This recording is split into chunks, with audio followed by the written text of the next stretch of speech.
എൻ്റെ ജാക്കി മോനൊരു പണി കൊടുക്കാൻ നോക്കിയതാണ്. പക്ഷെ അത് ഏറ്റില്ലെന്ന് മാത്രമല്ല, അവൻ തിരിച്ചിട്ടൊരു പണി കൊടുക്കുകയും ചെയ്ത്.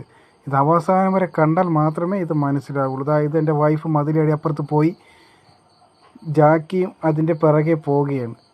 പോയി അത് കൂടെ ചാടി എങ്ങനെയെങ്കിലും മതിലിൻ്റെ മണ്ടയിൽ കയറി അപ്പുറത്ത് പോകാനാണ് ഉദ്ദേശിക്കുന്നത്. കയറി മതിലിൻ്റെ മണ്ടയിൽ കയറി നോക്കിയപ്പോൾ എൻ്റെ വൈഫ് എങ്ങോട്ട് പോയെന്ന് കണ്ടില്ല. അപ്പം അവൻ നോക്കിയിട്ട് പോവുകയാണ്, പിറകെ പോകാൻ നോക്കിയാണ്. പിറകെ പോയപ്പം കണ്ടില്ല, കാണാത്തതുകൊണ്ട് അവിടെ നിൽക്കുകയാണ്. എന്നിട്ട് നോക്കുകയാണ് എങ്ങോട്ട് പോയി, ഏത് വഴിക്കാണ് പോയെന്ന് നോക്കിക്കൊണ്ടിരിക്കുകയാണ്. കണ്ടില്ല, ഒരു രക്ഷയില്ല. കാണാത്തതുകൊണ്ട് അങ്ങനെ നിന്ന് ആലോചിക്കുകയാണ് ഏത് വഴിക്ക് പോയെന്ന്. കാണാതെ വന്നപ്പോൾ ചെറിയ വിഷമം ഉണ്ടെങ്കിൽ ആശ അവിടെ നിന്ന് ആലോചിക്കുകയാണ്. പോകാതിരിക്കാനും പറ്റില്ല. അപ്പോൾ തിരിച്ച് വന്ന് വീണ്ടും മതിലിൻ്റെ മണ്ടയിൽ കയറി ആലോചിക്കുന്നു. അപ്പം പോവാതിരുന്ന ഇന്ന് തന്നെ മുട്ടും എന്ന് വിചാരിച്ച് നിൽക്കണം. അതാ പോവുകയാണ്, പിറകെ പോയി പോയിരിക്കുന്നു. ഒരു ചെടിയുടെ മൂട്ടിൽ കയറിയിരിക്കുന്നു.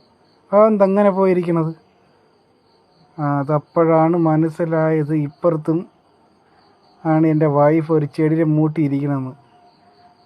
അവനെ പറ്റിക്കാൻ നോക്കിയതാണ് ചെടിയുടെ മൂട്ടിയിരുന്നത്. പക്ഷെ അവൻ അതേ നാണയം തിരിച്ചടിച്ചു പോയി.